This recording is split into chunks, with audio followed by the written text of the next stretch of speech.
And there is President Trump greeting Norwegian Prime Minister Jonas Gahr Støre at the White House today. There he is. All this amid global tensions on trade and the war in Ukraine. Let's bring in CBS News Chief White House reporter Willie James Inman. He joins us now. Willie, great to be with you. The president took some questions from the press and was asked about trade talks with China. What did he say? Yeah, that's right, Liz. The president said that those negotiations remain ongoing. I'll point out that the Chinese have pushed back and said essentially that any progress or any of these conversations essentially are groundless, potentially sending signals that there's not any movement happening there. But this White House continues to push and say that those conversations are happening.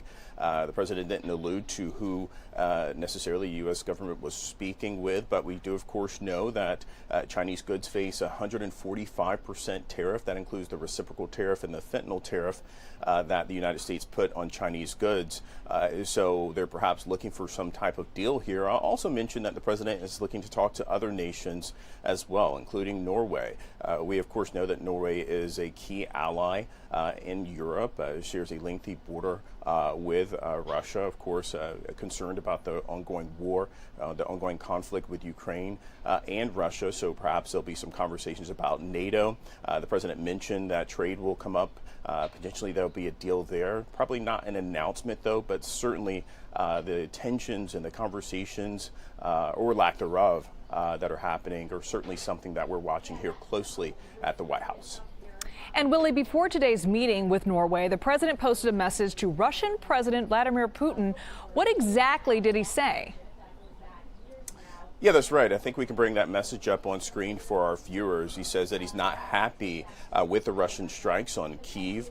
He goes on to say not necessary and a very bad timing. And he tells the president of Russia to stop. I'll note that the president was asked whether or not he believes that Putin is listening to him during this meeting that's ongoing just now. And he essentially said that he believes that is the case.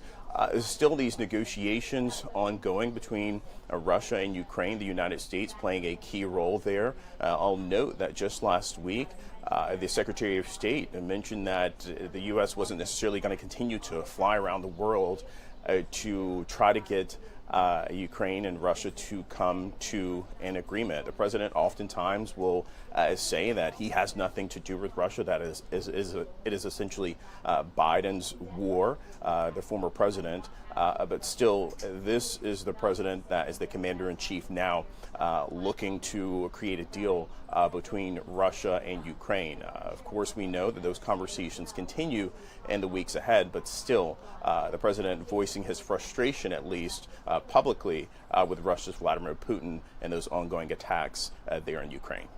And also happening today at the White House, are behind you, Willie. We understand Trump is going to meet with the editor-in-chief of The Atlantic, which, of course, was involved in that Signal group chat controversy. He was involved in that group chat. What can you tell us about this meeting? Yeah, this probably perhaps couldn't have come at a better time, right? The president mentioned this on Truth Social, that he will be meeting with Jeffrey Goldberg, who, of course, as you mentioned perfectly, is a journalist from The Atlantic. He posted the Truth Social post there. The part that I want to point out is he's saying that they will write an article entitled "The Most Consequential President of This Century." And he said that he's doing an interview out of curiosity with these journalists. Not only Jeffrey Goldberg, but Michael Shearer and Ashley Parker will be there as well. So we'll perhaps have to wait and see in terms of what comes out of that interview that is set to take place. But the president posting about it on Truth Social there, as you can see. Interesting timing, of course, because this comes after the first Signalgate story and the second Signalgate story, which the Pentagon and the White House have fiercely pushed back on, Liz. I think a lot of people are going to be tuning into The Atlantic tomorrow to see what that interview was all about. All right, Willie James Inman, thank you so much.